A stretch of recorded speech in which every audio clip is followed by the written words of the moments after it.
Hi. This message is for the man who is definitely Joseph Pike. Hi, it's Croker again. I haven't heard back from you in regards to the scripts that I sent you, but I sent you extra copies about 3 times, but they seem to keep disappearing somehow.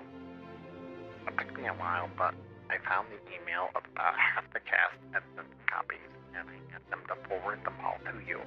You know, just in case you didn't get them any other way. Anyway, I want to say that I love what you've been doing, and you are a real inspiration. You are a true artist. You are this generation's Alfred Hitchcock. I talk about my veil and you constantly. I tell all my friends, and I hope that if I get enough new fans, they'll finally give it to my request for that personalized autograph picture I requested. By the way, did you get my birthday gift? I know it's not your birthday, but I saw this package of silk underwear that is the exact same shade of purple as my veil, and I said to myself, definitely, Josephine would love this underwear. So I bought it, and I mailed it to you. Getting your mail, getting your home address, that was a little bit of work, but I figured it out. I narrowed it down to your general area, and I had to go through your trash, like a dozen homes, but finally I found an old envelope with your name and address on it, and, well, there you go. Anyway, it just goes to show how much I care, because I go that extra mile for you. I'm the biggest fan. Catch you later. The number you have dialed has been changed.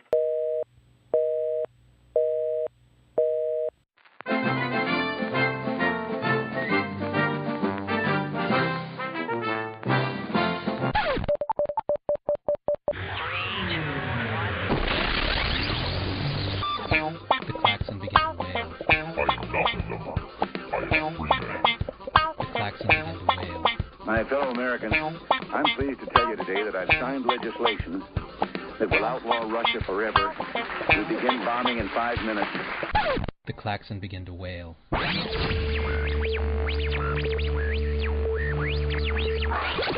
I'm glad you could join me for the next installment of Good Morning Night Vale Tonight. I know it's odd for me to be on so early, but tonight is the long-awaited world premiere of that massive multiplayer online role-playing game that's sure to take over the world, Ragnapocalypse, by Flakios. For those listeners who've been living under a rock for the past few months, which includes the followers of Reverend Mooney, who have all sealed themselves up in their underground religious commune off Route 800, which, well, if you were to describe the situation as Lord of the Flies set inside a 19th century meatpacking facility, well, you might be considered overtly optimistic. Allow me to recap the events leading up to tonight's festivities. Wheatco went bankrupt some time ago, and they were bought out by an individual who turned out to be working for a vague yet threatening government agency, which then burned to the ground. Wheatco's factory, not the vague yet threatening government agency, not to be confused with the vague yet menacing government agency, but I digress. The burned-out shell was then bought by its neighbors, Flakios. As it turns out, Wheatco employed a collective consciousness that had developed the software to maintain the constant interconnectedness requires that such an entity needs. The entity was known simply as ~*N%. The actual keyboard characters, not those actual words.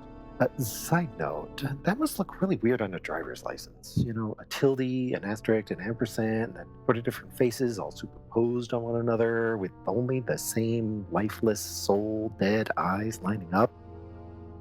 You know, I bet when they get pulled over, the traffic stop takes forever. But I digress. As it turns out, Mr. and/or Miss Ampersand developed the software while they were employed by Wheatco. That made the software the intellectual property of Wheatco and part of its assets. When Flakios bought out Wheatco, it turns out that same software that allows for 40 different humans to blend their thoughts and memories into one cohesive whole where their experiences ebb and surge, causing them to meld with each other, never knowing where one of them ends or another begins. It can also be adapted to make a really cool video game. I have to admit, I got a free advanced copy, and at first I wasn't sure if I was going to like it. But I woke up several days later, lying on the floor. My stomach was aching from lack of activity. My lips were parched, my skin feeling oily, and simultaneously covered with multiple accumulated layers of dried sweat all over my cold, naked body. It's a really addictive game. I cannot wait to try the multiplayer mode. Last, my copy of the game mistakenly determined that when I tried to check my email, that I was trying to make an illegal copy. So it removed the safety governors from my hard drive and then made the magnetic data disks start spinning faster and faster until they achieved a sizable fraction of the speed of light. Well, relativistic speeds inside your hard drive aren't particularly good for the case, and, well, suddenly spinning disks just flew out of my computer at random and left some wounds in the local fabric of reality, so I'm going to need a new computer. But it was worth it, let me assure you. At any rate, when Tilde *ampersand was asked about its contribution to the game, they released a prepared statement that it was unable to discuss the matter while its civil lawsuit was pending. Then, it hoisted up an effigy of the CEO of Flakios, and in an eerily silent fashion, the entire collective turned feral and quietly tore the effigy apart with their teeth, devouring its innards, which was made up of hamburger. Only sound was the soft chewing of 40 people masticating it. So that's what intern Phil keeps muttering to himself as he rocks back and forth in the corner of the break room. In promotion of their new game, Lakio, in conjunction with the Definitely Not Angels of Strex Synergists Inc., have renamed Radon Canyon as Get Your Radon Canyon, and established an entire series of makeshift buildings to host the world's largest LAN party. After the initial work crews were all killed off by the poisonous gases that accumulate in the canyon, giant fans were installed to pump fresh air into the canyon, thus making it safe for human habitation. And so, the big day has arrived, and tonight we are coming to you live from Radon Canyon in a large, soundproof booth so you can understand me. As a report on the world's largest LAN party, which I can see but not hear, which in retrospect was not such a smart idea, given that this is a radio program. However, as I have mentioned in the past, I am rather good at reading lips, and I have a rather large pad of paper that I can write on and hold up to the walls of my giant glass box for people to read. Oh, and my co-host, Severed Monsterhead, is currently being hooked up directly to Ragnapocalypse servers as we speak. So we will be getting some in-game reports of the ongoing contest. Oh, did I mention that? No. Oh, sorry.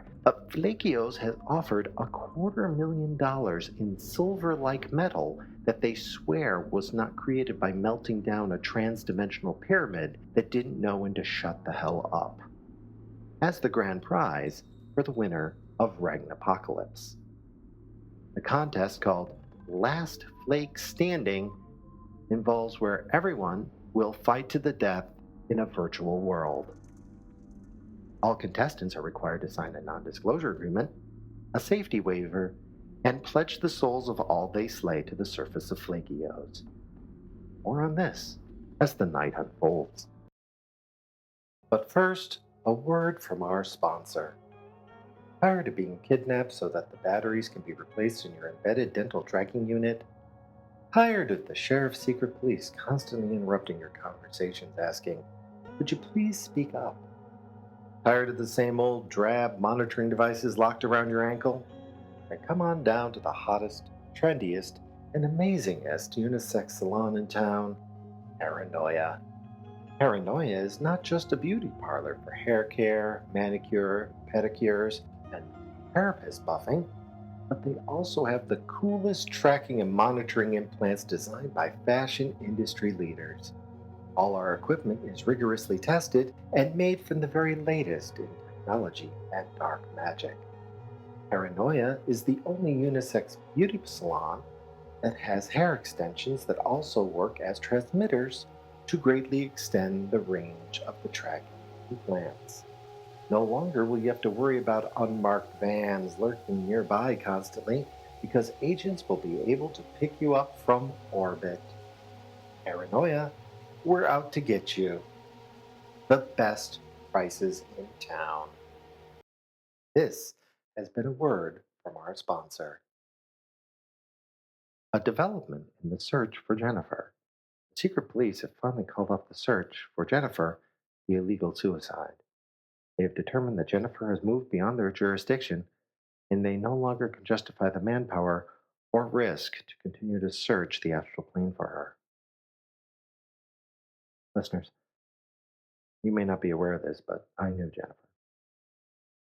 You see, having gotten my citizen alert card filled twice in 1 year, got arrested, was given 6 months of community service.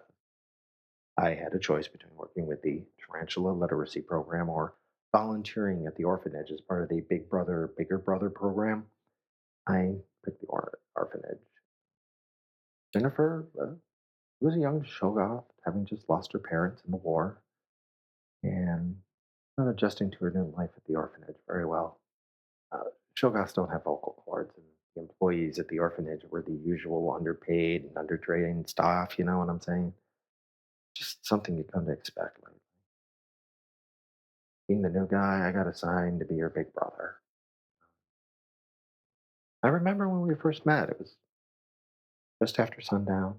So, being a plant based organism, she was much more sluggish, and thus it was a safe time to approach her. She had crawled up into the support beams of her room and was lurking where she could drop down on people entering. I remember going in by a barrel roll to a distant corner before introducing myself through Night Vale's official language interpretive dance. She was shocked, I think. She just seemed surprised that somebody would take the time to actually talk to her. Again, this complex series of movements with her undulating tentacles to indicate her surprise. I responded with a breeze, followed by an understated impalement, and then concluded by pantomiming a wilting sunflower. We talked for the full 3 hours of my mandated time, and I was actually sad to go. I informed her that I would be back next Friday, and I made a point to continue going back even after my court mandated community service was settled. I, I didn't know she was so sad. I mean, the Friday before, that Friday, I overslept, woke up late, never went to see her. I was not to even call, I was rushing to get to work. I'd gone through the effort of buying her a subscription to that English to interpretive dance translator phone. I could call her using the service, and then they have this video screen where somebody dances out the message. I, I even paid her for the upgraded package, where the reanimated corpse of Patrick Swayze does the translating. And Jennifer was both agreed he was probably the greatest interpretive dancer of all time. I didn't call. I didn't call. Now I wonder if she was, I wonder if it was all she was hanging on for. Were my visits the only thing she had to live for? She killed herself that Saturday. I can't believe it. Can't believe it. I shouldn't blame myself, but I do. What if I just made that call? What if I had overslept? I know she's dead because she killed herself. On some level, I can't help but think it's all my fault. All my fault.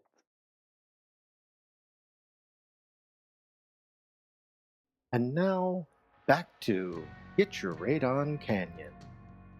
Intern Phil got the chance to speak with the world's self-proclaimed greatest professional gamer and cybernetic organism, Nth Factorial. Nth Factorial is the perfect blend of man and machine, making him one of the best professional gamers that have ever hit the scene. There's been a bit of controversy around this figure. Nth Factorial was created by rogue scientists in an attempt to jumpstart the singularity by creating a super-intelligent being in hopes that it would spawn an entire race of hyper-intelligent machines, and thus wipe out humanity once and for all. Nth Factorial instead murdered all of his creators, then took up professional gaming. When asked why he didn't continue the process by helping to create the next generation of hyper-intelligent computers, Nth Factorial responded, "Why would I create something that would replace me? What do I look like to you? A human?" At this point, he murdered 3 people coming back from the snack tent, injected them all with nanites, then reanimated their corpses so he would have enough members to finish up the semifinals before moving on to the winner-takes-all Highlander-style challenge. There can be only one: Bran Flakes, maximum fiber. Frankly, the build-up so far has me on the edge of my seat. I cannot wait to see the thrilling conclusion. I'm sure it will be quite moving. You know, this might be a good time for a coffee break.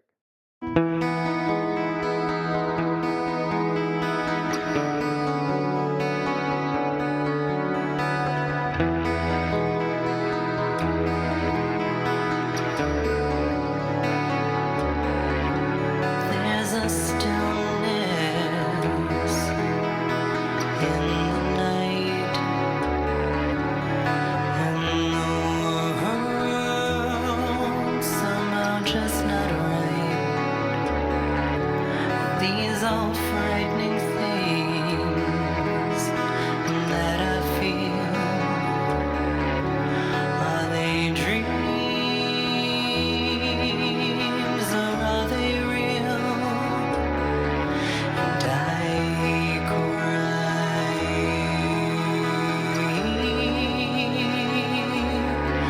and I cry.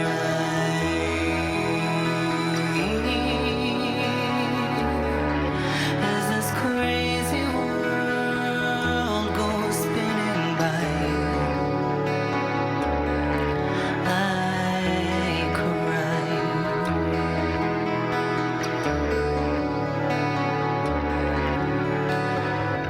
The blackness surrounds my mind, as all the world gone blind. Can't they see the things I see? Won't they feel this need in me? And I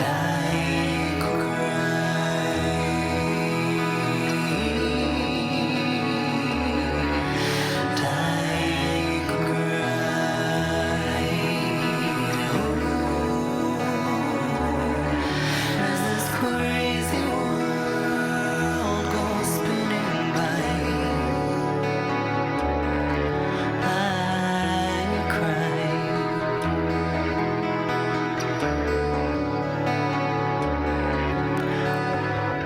Where's the comfort that I need, and the love on which I feed?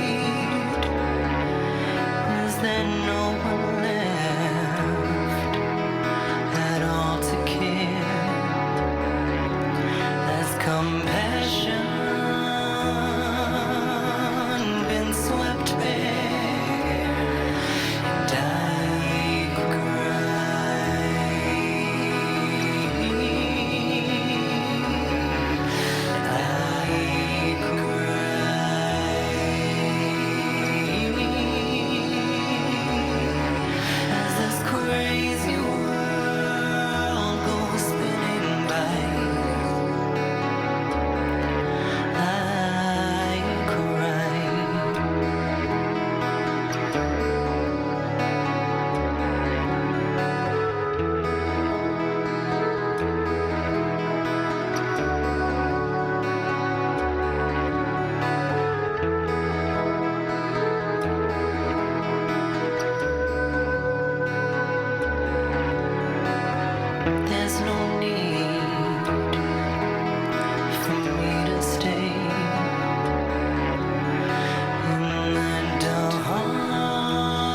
Ladies and gentlemen, the final level of Ragnapocalypse was a complete, horrifying success.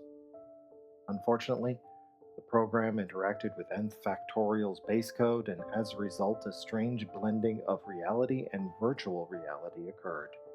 As the barriers broke down, people started running about, thinking they were cereal flakes, arming themselves with glowing weapons and blasting everyone in sight. A player known only as Devil Doll managed to recreate the most powerful in-game weapon, the Baconizer, and proceeded to baconize everyone within line of sight. Fortunately, being allergic to bacon, I always insist on a bacon-proof booth whenever I go out and do a public appearance, thus rendering me immune to the bizarre radiation transforming everybody into a crispy yet delicious substance. Alas, I sent intern Phil out to get me a cup of coffee for my break. I presume he's dead, based on the fact that I did not get my cup of coffee, and I'm not happy about that. Devil Doll, however, met his match when he encountered a female gamer known as Candy Angel. When they met on the field of battle just off to the left of the Aunt Annie's soft pretzel stand, it was clear that they were equals. While locked in their titanic struggle for supremacy, their eyes locked as well. Their rage subsided, and they both found they could not continue. These two diametrically opposed souls each found something of themselves in the other, and so, simultaneously, they both forfeited. Despite the massive death toll and the lack of any clear winner of the event, Miranda Yesby, spokeswoman for the Flakios Board of Directors, has ruled the event a complete success. A success beyond her wildest dreams and most horrific nightmares. As soon as she stopped vomiting, she ordered the cleanup crew to begin packing everything up before leaving to supervise the worldwide launch happening later this morning. As I run up this hill, hoping to avoid the hunter-killer teams looking for witnesses, I speak to you, dear listener, into my portable microphone. I spy the first dim glow of the approaching sunrise, which, if I am caught out in the open, will most assuredly spell my doom. In the distance, I hear the massive ventilation fans that keep the poisonous gases out of Gitcher Radon Canyon shutting down. The cool, life-sustaining breeze is no longer washing over this area. And that got me thinking about Jennifer. I know I haven't cleared this yet with management, and the likelihood of me getting out of this canyon alive is quickly dwindling into the single digits, but I'm making an announcement anyways. Next week, I will dedicate my program to suicide awareness. I plan on holding a candlelight vigil at Jennifer's gravesite in hopes of showing both her and anyone else who feels the same way as her that they are not forgotten. Too often people become depressed and feel disconnected from one another. But seeing Devil Doll and Candy Angel standing in the middle of all that devastation and bacon made me realize that even in this cold, cruel world where everyone looks out for themselves, from time to time, you can find a connection under the most unlikely of circumstances. I hope you can attend, listener. So, while I try to figure out if I want to brave the rising sun, hide in a cave slowly filling with poisonous vapors, or battle Flakio's security forces, I will leave you with this thought. We are born into this world, naked, screaming, and covered with someone else's blood. There's a certain amount of symmetry going out the same way. And as always, have a good morning, Night Vale.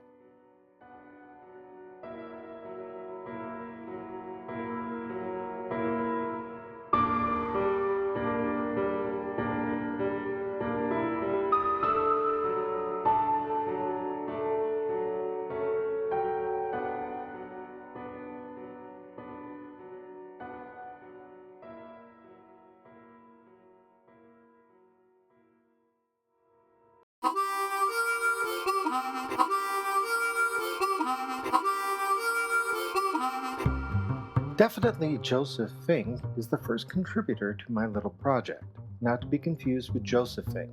Joseph Fink is just some poser who created Night Vale and the works at Commonplace Books and owns all copyrights to everything the podcast is about and thus could destroy me with but a gesture, sending armies of loyal fans and lawyers to consume my soul. You should head over to Commonplace Books and maybe spend some money or something. May placate his hunger for a while. Definitely Joseph Finks is a guy who runs Definitely Joseph Finks Tumblr and the guy I'm stalking. Because if I was given a choice between some guy who is Joseph Fink and some guy who is definitely Joseph Fink, the choice is obvious. Music is from Google's free music archives and some other archives of music that expired, so it's public domain except for the music I stole from Night Vale because I want to hold the originals for ransom. You can have Desperation back when you drop off the black case in the park trash can. Don't try anything funny. I've seen every episode of Airwolf. The coffee break was People Passing by 3 Daisies and is listed as free for non-commercial use. And as always, this podcast was created by me, Bob.